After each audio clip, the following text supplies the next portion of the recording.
जय हिंद, वंदे मातरम। आज मैं आप लोगों को मुंशी प्रेमचंद्र जी द्वारा रचित एक कहानी जीवन सार भाग 2 सुनाने जा रही हूँ। मैंने सबसे पहले 1907 में गल्पें लिखनी शुरू की।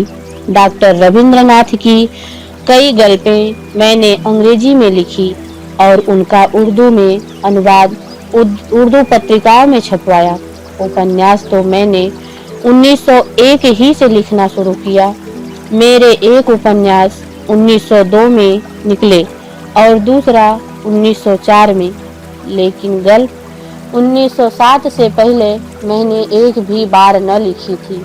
मेरी पहली कहानी का नाम था संसार, सबसे अनमोल रत्न।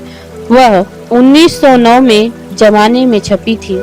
उसके बाद मैंने 4-5 कहानियां लिखी। 5 कहानियों का संग्रह सोजे वतन के नाम से 1902 में छपा। उस समय बंग और भंग का आंदोलन हो रहा था। कांग्रेस गर्म दल की सृष्टि हो चुकी थी। इन 5 कहानियों में स्वदेश प्रेम की महिमा गाई गई थी। उस वक्त मैं शिक्षा विभाग में डिप्टी इंस्पेक्टर था और हमीरपुर जिले में तैनात था। पुस्तक को छपे 6 महीने हो चुके थे। एक दिन मैं रात को अपनी ड्यूटी पर बैठा हुआ था कि मेरे नाम जिलाधिकाश का परवाना आ पहुंचा कि मुझसे तुरंत मिलो। जाड़े के दिन थे, साहब दौरे पर थे। मैंने बैलगाड़ी मंगवाई और रातों रात 30-40 मील तय करके दूसरे दिन साहब से मिला। साहब के सामने सोजे वतन की एक प्रति रखी हुई थी। मेरा माथा उसी समय ठनका। मैं नवाब राय के नाम से लिखा करता था। मुझे इसका कुछ पता मिल चुका था कि खुफिया पुलिस इस किताब के लेखक को खोज रही है। मैं समझ गया उन लोगों ने मुझे खोज ही निकाला और इसी की जवाबदेही करने के लिए मुझे बुलाया गया है। साहब ने मुझसे पूछा, यह पुस्तक तुमने लिखी है? मैंने स्वीकार किया।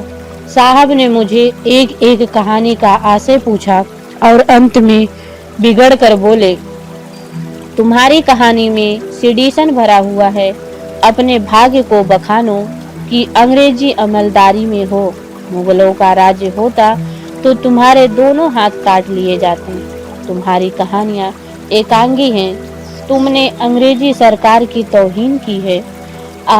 फैसला यह हुआ कि मैं सोजे वतन की सारी प्रतियां सरकार के हवाले कर दूं और साहब की अनुमति के बिना कुछ भी न लिखूं।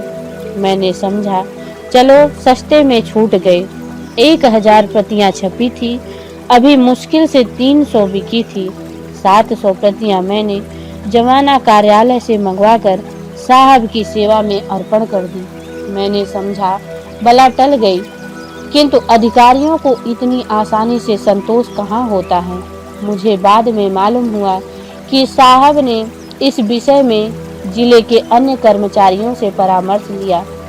पुलिस 2 डिप्टी इंस्पेक्टर और डिप्टी कलेक्टर, जिनको मैं मातहत था, मेरी तकदीर का फैसला करने बैठे थे। एक दिन डिप्टी कलेक्टर साहब ने गल्पों से उदाहरण निकालकर सिद्ध किया कि इनमें से आदि से अंत तक सिडिशन के सिवा और कुछ भी नहीं है और सिडिशन भी साधारण नहीं बल्कि आक्रामक है।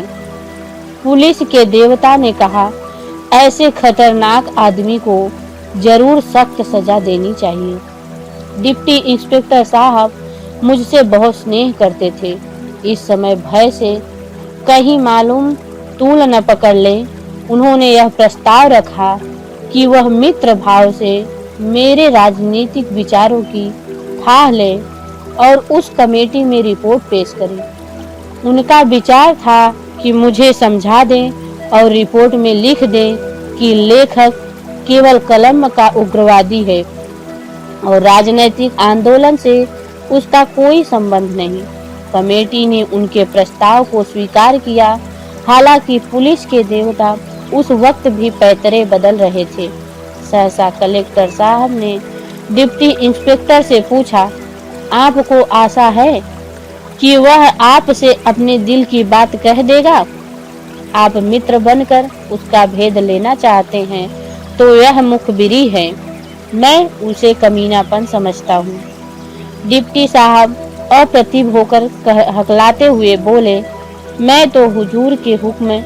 साहब ने बात काटी नहीं, यह मेरा हुक्म नहीं है। मैं ऐसा हुक्म नहीं देना चाहता।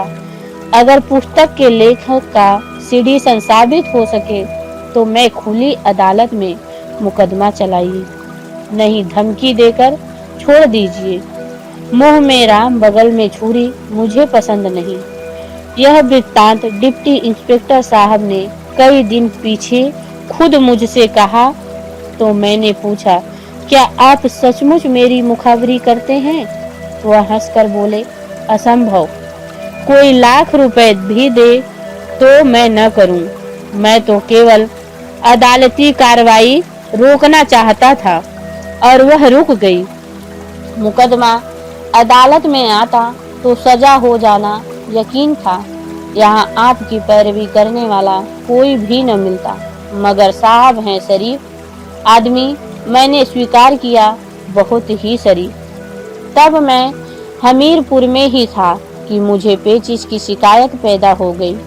गर्मी के दिनों में देहातों में हरी सब्जी नहीं मिलती थी। एक बार कई दिन तक लगातार घुइयां खानी पड़ी।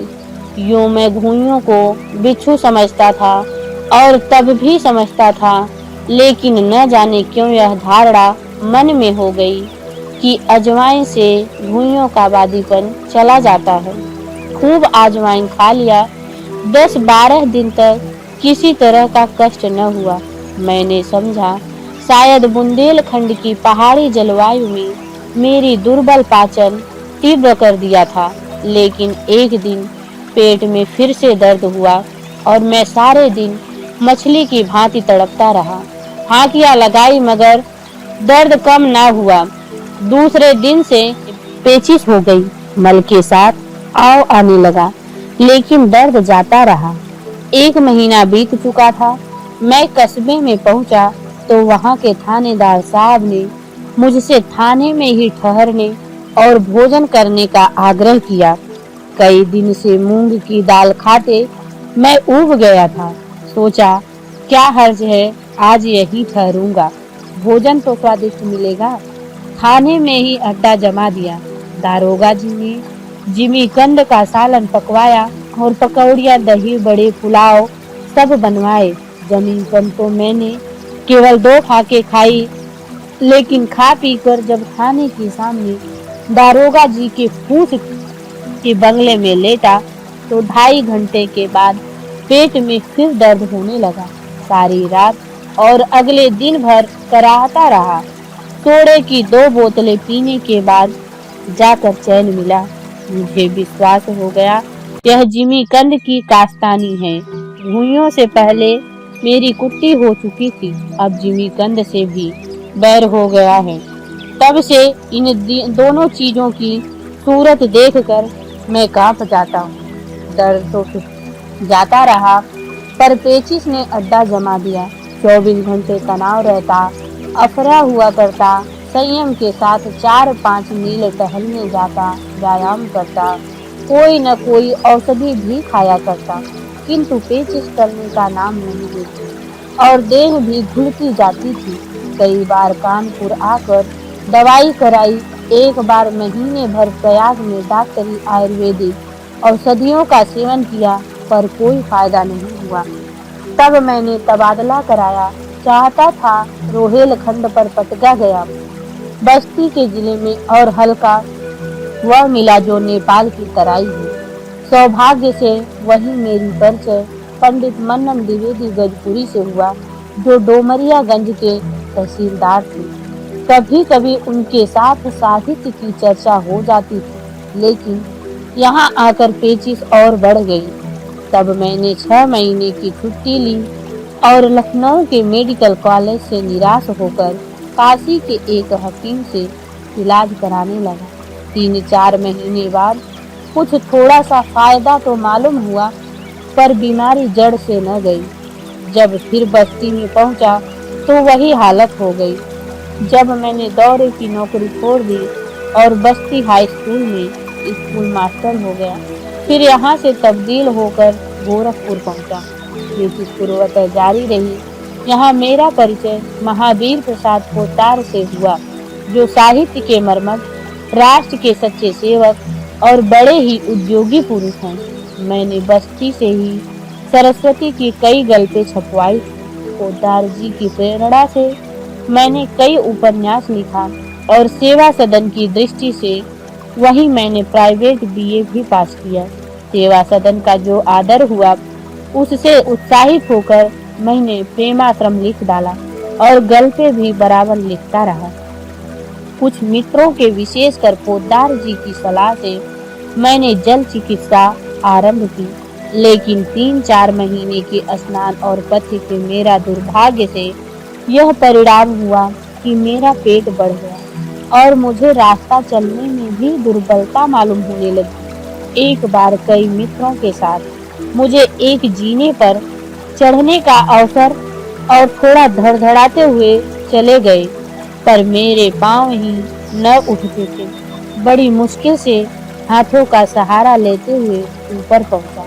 उसी दिन मुझे अपनी कमजोरी का यथार्थ ज्ञान हुआ। समझ गया अब थोड़े दिनों का और मेहमान। जल चिकित्सा बंद कर दी। एक दिन संध्या समय उर्दू बाजार में श्री दशरथ प्रसाद जी द्विवेदी संपादक स्वदेश से भरी भेंट हो गई। कभी कभी उनसे भी साहित्य चर्चा होती रहती थी। उन्होंने मेरी पीली सूरत देखकर खेद के साथ कहा, बाबूजी, आप तो बिल्कुल पीले पड़ गए हैं, कोई इलाज कराइए। मुझे अपनी बीमारी का जिक्र बहुत बुरा लगता था। मैं भूल जाना चाहता था अपनी बीमारी को। जब 2-4 महीने की जिंदगी से नाता है तो क्यों न हंस कर मरूं। मैंने चिढ़ कर कहा, मर ही तो जाऊंगा भाई, क्या और कुछ होगा। मैं मौत का स्वागत करने के लिए तैयार हूँ। द्विवेदी जी बेचारे लज्जित हो गए। मुझे पीछे से अपनी उग्रता पर बड़ा खेद हुआ। यह 1921 की बात है। असहयोग आंदोलन जोरों पर था। जलियांवाला बाग का हत्याकांड हो चुका था। उन्हीं दिनों महात्मा गांधी ने गोरखपुर का दौरा किया। राजीव मियां के मैदान में ऊंचा प्लेटफार्म तैयार किया गया। 2 लाख से कम जमाव न था। क्या शहर क्या देहात, श्रद्धालु जनता दौड़ी चली आती थी। ऐसा समारोह मैंने अपने जीवन में कभी न देखा था। महात्मा जी के दर्शनों का यह प्रताप था कि मुझ जैसा मरा हुआ आदमी भी चेत उठा। उसके 2 ही 4 दिन बाद मैंने अपनी 20 साल की नौकरी से इस्तीफा दे दिया। अब देहात में चलकर कुछ प्रचार करने की इच्छा हुई। पोद्दार जी का देहात में एक मकान था। हम और वह दोनों वहां चले गए और चरखे बनवाने लगे। वहां जाने के एक ही सप्ताह बाद मेरी पेचिश कम होने लगी। यहाँ तक कि 1 महीने के अंदर मेरी पेचिश बिल्कुल बंद हो गई। फिर मैं काशी चला गया और अपने देहात में बैठकर कुछ प्रचार और कुछ साहित्य सेवा में जीवन को सार्थक करने लगा। गुलामी से मुक्त होते ही मैं 9 साल के जीर्ण रोग से भी मुक्त हो गया। इस अनुभव ने मुझे कट्टरवादी बना दिया।